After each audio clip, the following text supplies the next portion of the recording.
One of the things that we've been trying really hard is to figure out like what is like true personalization, like what's it mean for someone when it's not kind of like the creepy kind of leaning in where you kind of switch it off, where it actually brings real value. So one of the things that we've been working really hard on is like looking at past data, past behavior of customers, so analyzing it in a way we can actually formulate it and put it into a creative brief. But I think the consistency really starts at the creative brief. And when the design team or the UX team starts or the brand team starts, it's making sure we're all kind of aligned on what we're trying to do for that customer.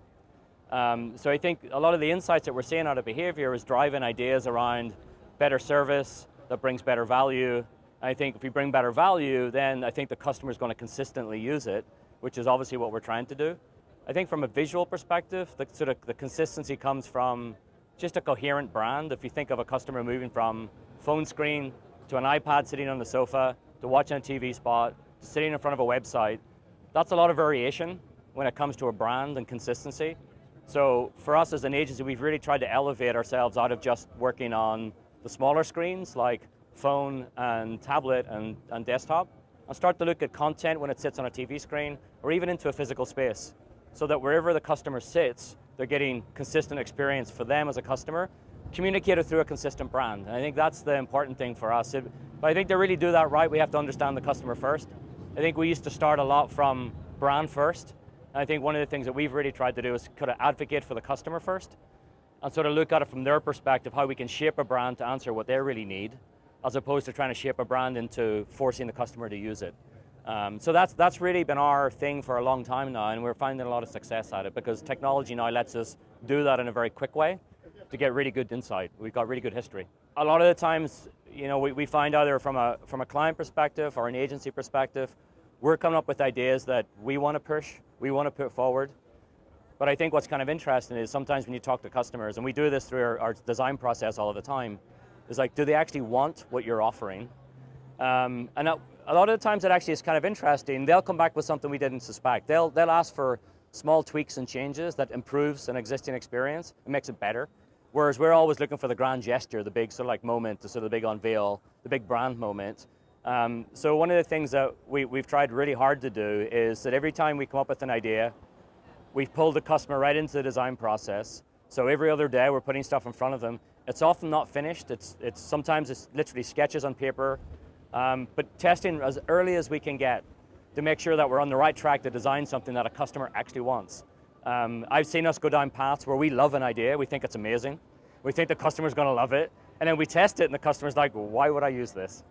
So there's that sort of like giving your sort of creative, I wouldn't call it ego, but your creative credentials kind of put it into the side a little bit and really trying to listen and have a little bit of empathy for a customer. I think that's how we're getting to that sort of single purpose, customer-driven design, where it's like designed for a customer properly. And it's meant we've had to change as an agency, and we've had to change, I think, how we approach and talk to customers and what we ask them even. So testing and research in the design process is something that we are focusing a lot on. It's very important.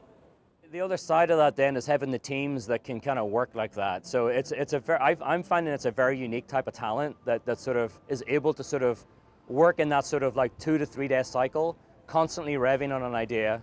They tend to be very multidisciplined. Like they'll come with aspirations to do everything from film to UX to design. So for us as an agency, what we need to do to develop that sort of talent is make sure we can accommodate that and not sort of boxhole people or pigeonhole people. I mean, we want people to be experts and we want people to be really focused on their craft and their trade, but at the same time, giving them remit within that to sort of be able to deliver on that type of working process, which is not typically how we're taught in college or as an agency. That's not typically how we've worked.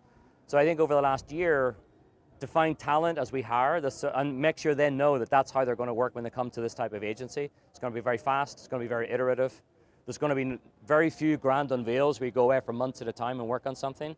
Client's going to be looking over your shoulder every other day. It's a very different work environment. I think it requires a very different type of talent. So that's what we've, make sure that we communicate the type of agency we are really clearly to people when they come, and I think we're getting the right sort of talent now.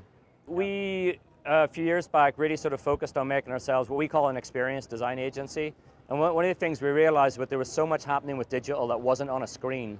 If you think about digital in a physical space, like a retail store or an airport or a transport hub, there's so many places digital can go that's really about a sort of almost like a complete experience when it comes to you as a customer using something. And we really wanted to try and sort of break out of the agency that just does that. So we've really opened up into this sort of like broader customer experience idea, us designing experiences that look at things like everything from audio design, to content design, to interaction design, to movement, to how people touch things, like can we manipulate surfaces. It's sort of got to a point now where we can kind of do anything with technology, so it's actually more important for us now to make sure our agency is absolutely focused on what we want to do, because you can kind of get sidetracked very, very quickly. So we call it experience design, and for us, the purpose in there is that any place, anywhere in the world, a customer interacts with the brand, there has to be consistency of experience, consistency of interaction, and we have to bring some value. It can't just be interruptive messaging. There has to be a trade-off in the other way. They have to get something in return. And so that's really, we've boiled it down to, can we make people's lives better? It can be a simple thing like making them laugh, or it can be something that's literally improving their health. But that's what our purpose is. Like, if we can make everyone's life better through better digital experiences, we're doing our job. That's really what we try to do. We're just watching the whole VR thing that's going on, and I'm fascinated by it. And it's really good inside a controlled environment, but I still struggle with the bridge between that showcase environment and bringing it to like a customer in their home or walking down the street.